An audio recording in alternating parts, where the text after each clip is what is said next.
A simple matter of marching.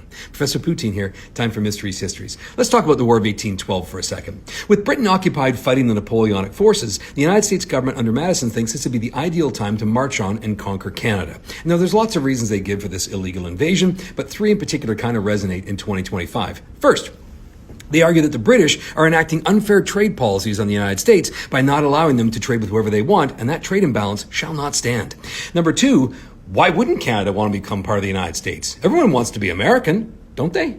Number three, they argue that the British are arming and sending gangs of indigenous soldiers, hordes of illegals, across the border into the United States. Now, none of this is actually true, but it's the justification used for the invasion. Now, Canada's defense is brilliantly led by General Sir Isaac Brock and the Shawnee War Chief Tecumseh. I did a 3-part video series on them earlier. You can find it in my feed. And at the end of 1812, the Americans really haven't found a whole lot of purchase in Canada. In fact, they've actually lost to Troy.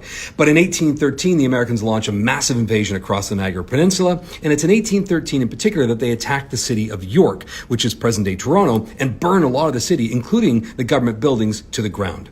And it's that action that's really going to cost the Americans, because in 1814, when Napoleon finally gives up, suddenly tens of thousands of British soldiers are no longer needed in Europe, and they come across the Atlantic like a tidal wave and slam into the American eastern seaboard, attacking at multiple fronts up and down the coast. And it's in 1814 that a British army marches dozens of kilometers out of the way to attack Washington, D.C. Now, President Madison and his wife have already fled. They find the city virtually deserted, but armed with a list of all the buildings that had been burned illegally in York in 1813, the British army now goes about finding the commensurate buildings in D.C. and burning them to the ground. In a famous incident, the British commander goes into the House of Representatives, takes a seat in the Speaker's chair. All the British soldiers come in and take up all the representative seats.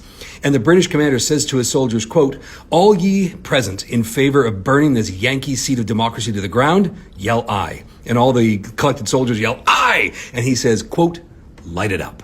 And so they burn most of DC to the ground, including the White House. Bottom line is, you might think marching on Canada is simply a matter of crossing the border. It'll be easy. But at the end of the day, the moral of the story is, no matter how long it takes, it's your house that's going to burn. Consider yourself updated.